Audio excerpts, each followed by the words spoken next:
après minuit.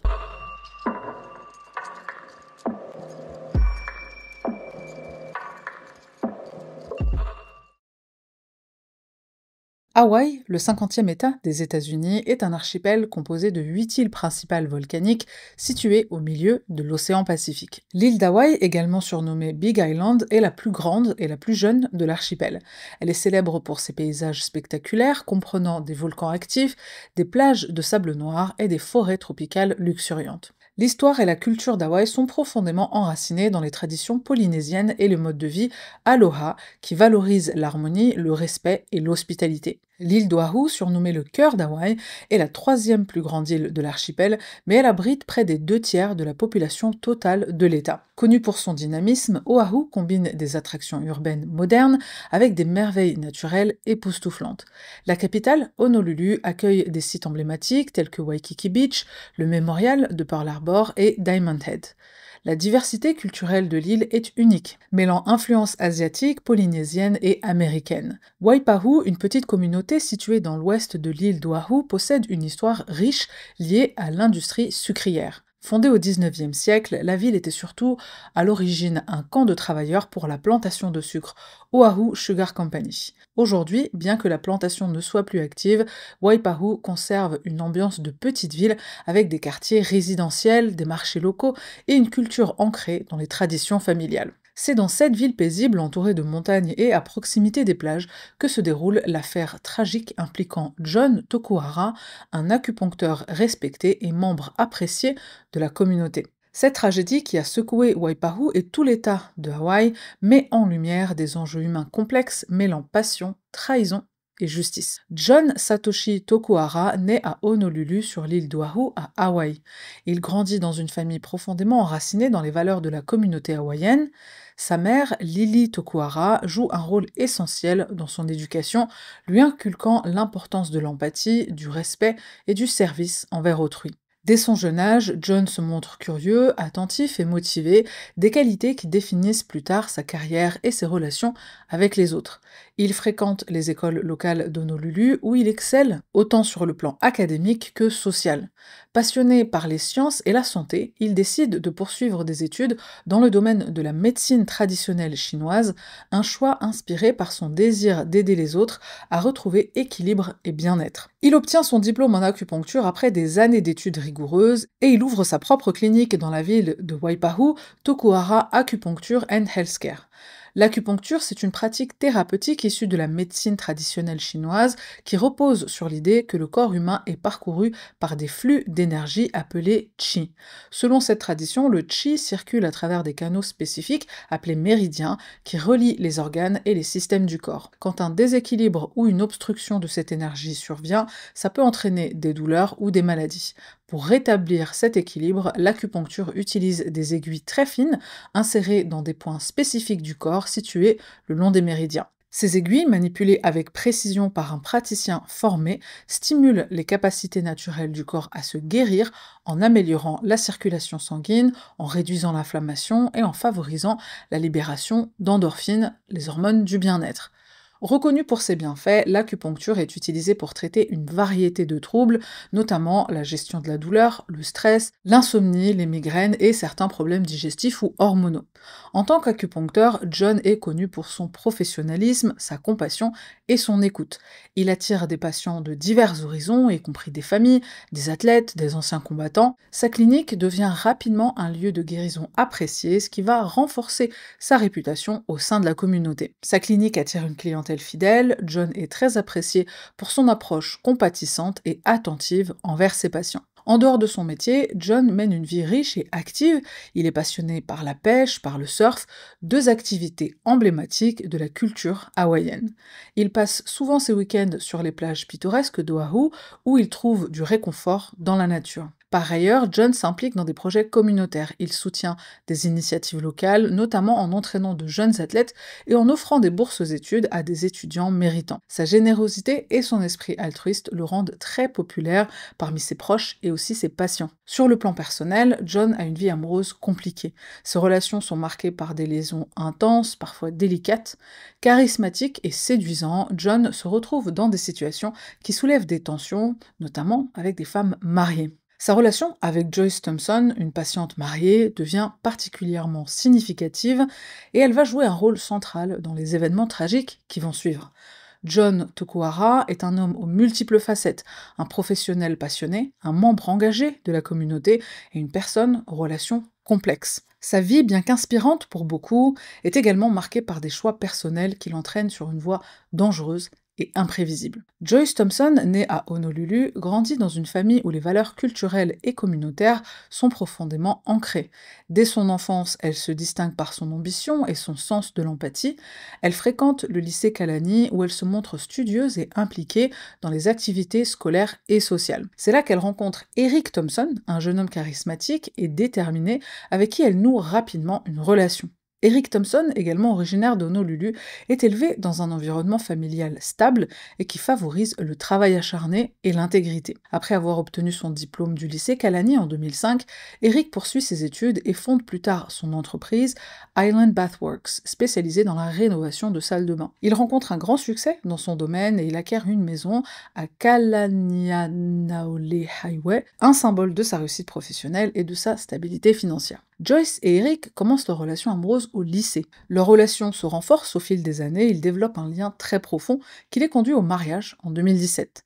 L'année 2020 est marquée par la naissance de leur fille au mois de juin, ce qui renforce leur image de couple modèle au sein de leur communauté. Mais leur union se retrouve mise à l'épreuve en 2019 lorsqu'une amie et ancienne enseignante de Joyce, dont l'identité n'est pas révélée, lui recommande de consulter John Tokuhara pour des traitements d'acupuncture. Joyce connaît déjà John à travers son mari, et en effet, Eric, qui souffre du syndrome du canal carpien, décide un jour de se rendre à la clinique d'acupuncture de John pour se soigner. Cette fois-ci, Joyce cherche de l'aide pour des douleurs dorsales persistantes, mais surtout des difficultés liées à sa fertilité. Et c'est d'ailleurs grâce au traitement de John que le couple Thompson arrive à concevoir leur petite fille en 2020. C'est lors de ces consultations pour booster sa fertilité que Joyce et John établissent une relation professionnelle qui, au fil du temps, se transforme en une liaison intime. Cette liaison secrète se déroule en parallèle de la vie familiale de Joyce, bien sûr.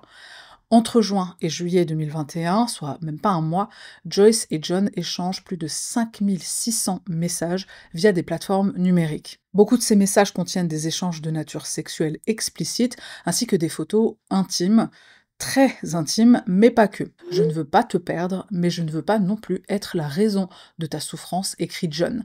Je t'aime, mais je détruis ma famille, je ne sais pas comment réparer ça, répond Joyce, qui lutte avec la culpabilité. John se montre insistant, il est profondément amoureux de Joyce, mais Joyce refuse de quitter son mari. Elle répond sans cesse à John qu'il doit se contenter de leur relation comme étant simplement une aventure. Eric va finir par découvrir la liaison de sa femme lorsqu'il accède à ses messages privés en juillet 2021. Et quand il découvre ces messages, son monde s'écroule. Comment as-tu pu, après tout ce qu'on a traversé, dit-il à Joyce. Dans un accès de colère et de frustration, il confronte sa femme qui finit par admettre l'infidélité. Cette confrontation mène Eric à exiger des excuses publiques de la part de sa femme et il lui demande aussi de prévenir ses parents afin qu'elle puisse prendre ses responsabilités. Cette trahison met profondément à mal leur mariage. Eric est dévasté, et à la vue de certains messages, on comprend pourquoi. Cette relation n'est pas juste sexuelle, John et Joyce s'aiment. Je ne peux pas passer une journée sans penser à toi, écrit Joyce à John dans l'un de ses messages. Tu es tout ce que je veux, mais je suis piégée dans une vie qui n'est plus la mienne, écrit Joyce à son amant. Mais malgré la douleur, Eric et Joyce décident de tenter de sauver leur relation. Ils entreprennent des démarches pour se réconcilier en recherchant un soutien thérapeutique et en cherchant des solutions pour restaurer l'équilibre de leur vie familiale. Ils essaient de se concentrer sur le bien-être de leur enfant et de leur propre avenir. Les parcours de Joyce et Eric, entre réussite professionnelle et crise personnelle, illustrent un couple complexe tiraillé entre des ambitions familiales et des choix personnels qui se révéleront fataux. J'ai envie de dire fataux. Leur vie, apparemment parfaite, est déstabilisée par des révélations douloureuses marquant le début d'une série d'événements tragiques qui affecteront profondément leur existence et celle des personnes qui les entourent. Leurs actions et leurs décisions prises après la découverte de la liaison auront des répercussions dramatiques sur leur vie et sur l'avenir de John, mettant en lumière des questions sur la fidélité, la vengeance et la moralité. Le 12 janvier 2022, vers 18h15, des caméras de surveillance capturent un individu entrant dans la clinique de John. Il porte un sac. Qu'est-ce que ce sac contient? On le saura peut-être plus tard grâce à l'enquête. D'après l'enregistrement des caméras de surveillance du secteur, l'individu reste à l'intérieur de la clinique pendant environ 48 secondes. Il quitte ensuite les lieux à bord d'un camion Chevrolet Silverado de couleur blanche. Le lendemain, donc le 13 janvier, Lily, la mère de John, décide de se rendre à la clinique d'acupuncture puisque la veille au soir, elle attendait son fils. Il lui avait dit qu'il viendrait dîner chez elle, mais il ne se présente pas. Donc le lendemain, le 13 janvier, Lily se rend à sa clinique voir s'il va bien. En entrant, elle découvre avec horreur le corps de son fils allongé par terre qui gît dans une mare de sang. Elle contacte les secours qui arrivent dans les minutes suivantes. Ils essaient de réanimer John, mais il est trop tard. Son décès est déclaré sur place. La scène est macabre et l'ampleur de ce qui vient de se produire devient rapidement évidente. Les détectives savent que ce n'est pas un crime ordinaire. La victime est un acupuncteur bien connu et respecté de la communauté d'Hawaï, et les circonstances de sa mort sont encore mystérieuses.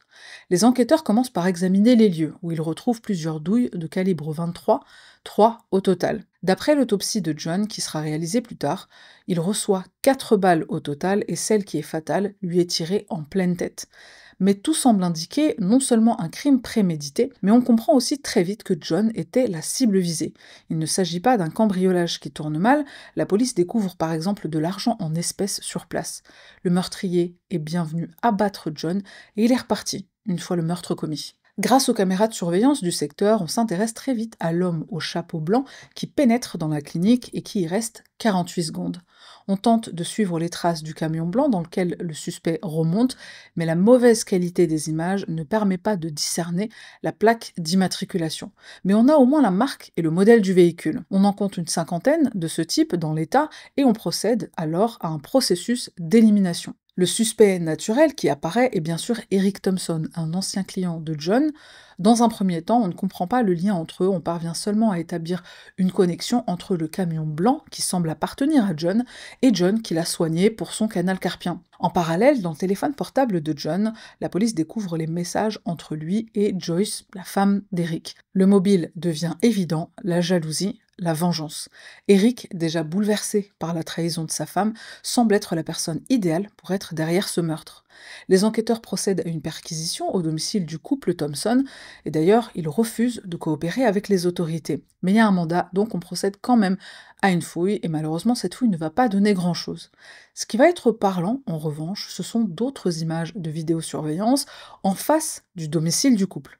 On aperçoit Eric quitter son domicile le jour du drame, aux environs de 17h20. Le véhicule blanc qui arrive sur la scène de crime arrive précisément à 17h57.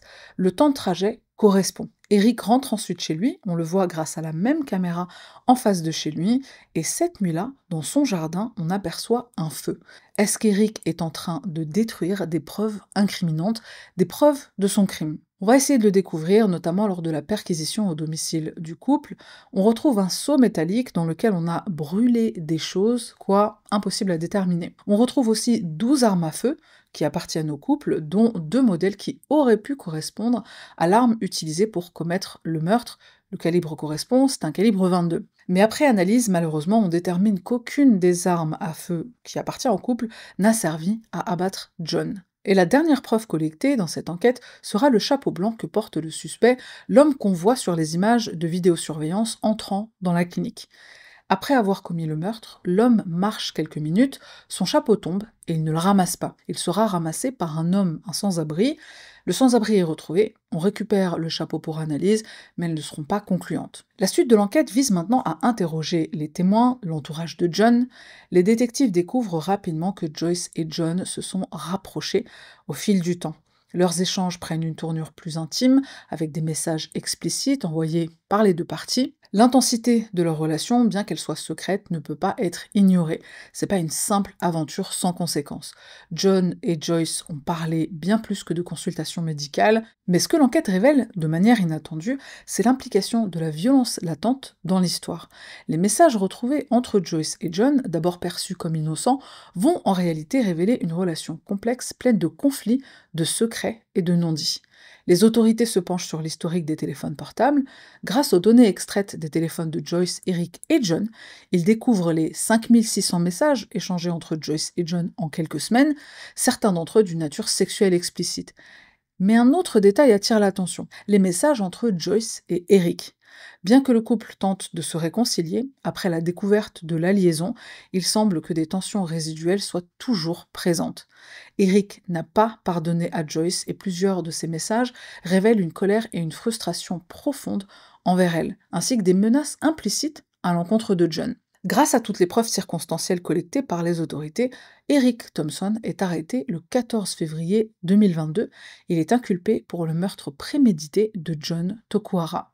Le meurtre de John n'était pas un acte impulsif. Eric, rongé par la jalousie et la douleur, aurait soigneusement planifié sa vengeance, s'assurant de ne laisser aucune trace de son implication. La pression monte à mesure que les détails du meurtre sont révélés au public et l'affaire fait les gros titres dans toute la région. La famille de John ainsi que de nombreux membres de la communauté d'Hawaï sont choqués par la brutalité de l'acte, mais aussi par la trahison qui l'a précédé. L'enquête sur le meurtre de John est loin d'être terminée, mais une chose est claire, l'implication d'Eric ne fait plus aucun doute. Le mot justice commence à résonner dans les discussions, alors que la communauté attend que le système judiciaire rende son verdict. Mais la véritable question demeure. Eric a-t-il agi seul, ou bien Joyce, en tant que complice silencieuse, a-t-elle joué un rôle dans cette tragédie? Le procès d'Eric Thompson, accusé du meurtre de John Tokuhara, débute en juillet 2023 au tribunal d'Honolulu, dans une atmosphère tendue où tous attendent des réponses à ce drame qui a secoué la communauté hawaïenne. Et tu verras que ce procès ne va pas du tout se passer comme tu le crois. Le juge qui préside, c'est Paul Wang, avec comme procureur maître Benjamin Rose. Depuis la découverte du corps de John, le 13 janvier 2022, l'affaire fait les gros titres et les habitants d'Hawaï sont impatients de voir si justice sera rendue. Les témoignages sont poignants et les preuves accablantes. Pourtant, le procès s'annonce complexe dès le départ puisque la défense va dépeindre un portrait de la victime assez inattendu. Visiblement, Joyce n'est pas la première femme mariée avec laquelle John entretenait une relation. Des femmes mariées, il a l'habitude d'en fréquenter. Et ça va même mener à des divorces dans certains couples au sein desquels John s'immisce.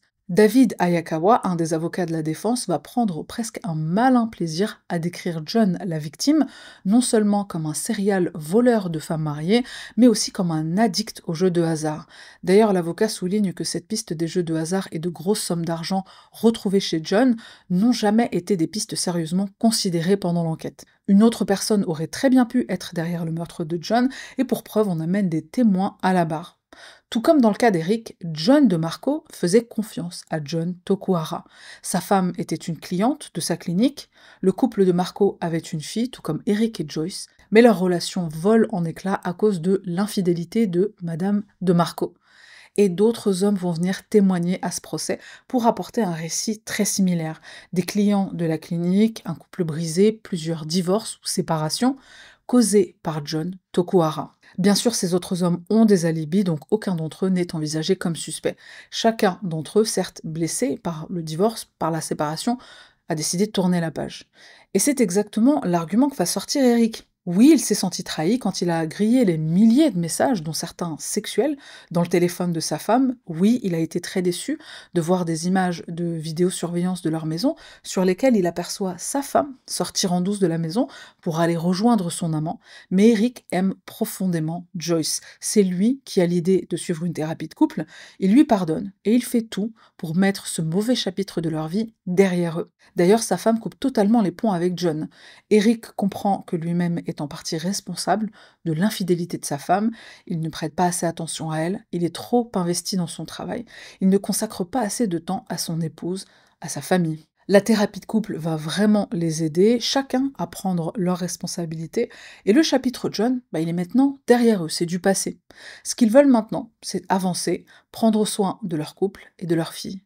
Pour prouver à son mari qu'elle ne le trompera plus jamais, Joyce propose même à Eric de signer un contrat post-nuptial dans lequel elle stipule qu'elle ne le trompera plus jamais, que la maison reviendra à Eric seul en cas de divorce, et surtout que la garde exclusive de leur fille lui reviendrait aussi si jamais le couple divorçait à cause d'une nouvelle infidélité. C'est dire à quel point leur relation va mieux. Petit ajout pas forcément nécessaire et j'ai trouvé cet élément assez drôle, donc je te raconte, mais dans ce contrat post-nuptial, il y a aussi une clause selon laquelle Joyce doit arrêter de voir des médiums, des voyants. C'est fait à la demande d'Eric et pour une raison très précise.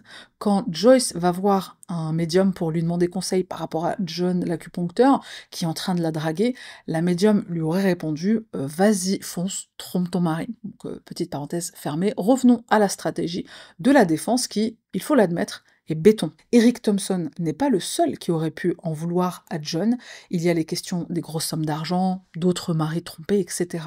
Et puis ce véhicule blanc auquel on le relie, bah c'est pas le sien, il y a absolument rien qui le prouve. On n'a pas la plaque d'immatriculation, on ne peut pas retracer ses mouvements jusqu'au domicile du couple Thompson.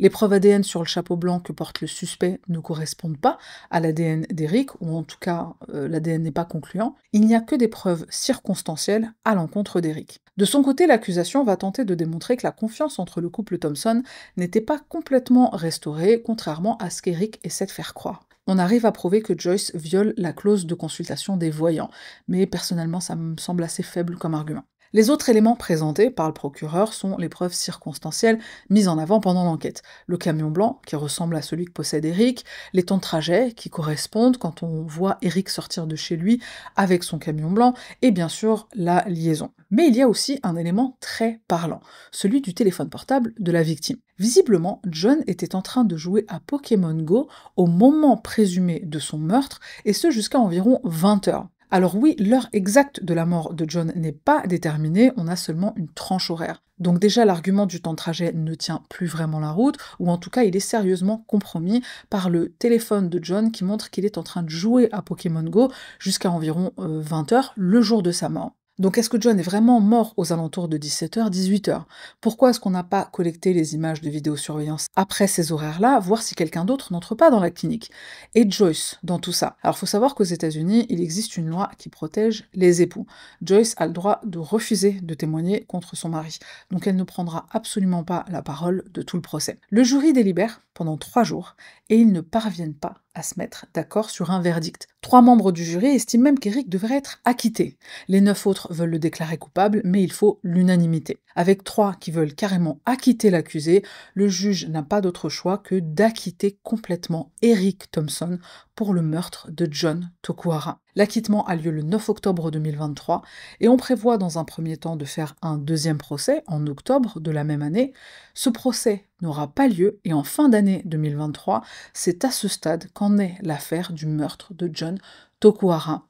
Pas de suspect, peut-être un autre procès, on ne sait pas vraiment. Et on a un rebondissement en 2024. L'accusation annonce qu'il y aura un nouveau procès à l'encontre d'Eric Thompson, et cette fois, on fera appel à un nouveau laboratoire pour analyser les preuves ADN sur le chapeau blanc que le suspect laisse tomber après être entré dans la clinique de John, le suspect qu'on voit sur les images de vidéosurveillance. L'affaire John Tokuhara met en lumière les conséquences dévastatrices d'un triangle amoureux, mais à ce jour, le meurtre de John n'est pas résolu.